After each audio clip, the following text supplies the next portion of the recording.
जय श्री कृष्णा। राधे राधे दोस्तों। आज हम बात करेंगे मासिक धर्म के समय महिलाएं पूजा क्यों नहीं कर सकती हैं। आखिर ऐसा क्या है जो कि महिलाओं को मासिक धर्म के समय पूजा वर्जित मानी जाती है। तो आइए इसके बारे में आज हम चर्चा करेंगे। मासिक धर्म में ऐसा क्या होता है कि महिलाओं को पूजा पाठ इन सब चीज़ों से दूर रखा जाता है। कि आप कहते हैं ना कि घर में पेड़ को छूना भी मना कर दिया जाता है, बहुत घर में अचार को मत छू, इस तरीके से हर घर में महिलाओं के साथ ये होता है। और मैं भी एक महिला हूँ तो मैं इसको भली भांति समझती हूँ। तो आइए आज हम जानते हैं ऐसा क्यों होता है। देखिए होता क्या है इसका, देखिए मेन कारण क्या है। मासिक धर्म के समय क्या है कि हमारे शरीर से एक ऊर्जा निकलती है, ऊर्जा संचारित होती। कहते हैं कि जब हम मासिक धर्म के समय से गुज़र रहे होते हैं महिलाएं, तब उनके शरीर से एक ऊर्जा का संचार होता है जो कि बहुत तेज होती है वो ऊर्जा, और उसको कहते हैं कि भगवान भी सहन नहीं कर सकते हैं। इस वजह से पूजा को वर्जित बना दिया जाता है कि मतलब आप पूजा ना करें, कि मंदिर ना जाएं, क्योंकि उस जो ऊर्जा हमारे शरीर से निकल रही होती है उसको भगवान भी नहीं सहन कर पाते हैं। और उसमें आपने यदि उस अवस्था में तुलसी के पेड़ में यदि आप जल डालेंगे तो तुलसी सूख जाती है। ये प्रमाण है, ऐसा नहीं है कि ये कही हुई बात है, इसका प्रमाण है।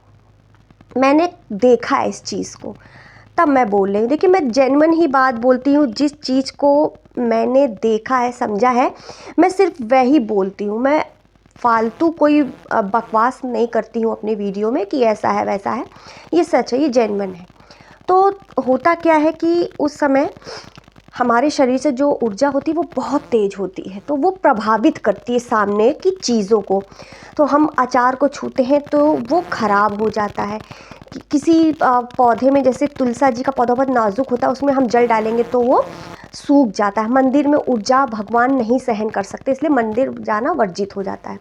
देखिए धर्म में भी अगर देखा जाए तो पुराने समय में भी कहते हैं कि कोई भी संस्कार होता था तो उससे 5 दिन के लिए कहते हैं कि स्त्रियों को दूर रखा जाता था। और वैज्ञानिक तथ्य भी अगर है देखा जाए तो यह है कि जो 5 दिन होते हैं वह किसी भी स्त्री के लिए बहुत भारी होते हैं, क्योंकि इस दौरान जो हमारा ब्लड होता है वह शरीर से निकलता है, और ख़राब ब्लड के साथ साथ हमारा अच्छा ब्लड भी बाहर चला जाता है। तो महिलाओं को उस वक्त कम से कम 5 दिन के रेस्ट के लिए उनको बिठाया जाता था, कि ताकि वह आराम से अपना 5 दिन रेस्ट कर सकें।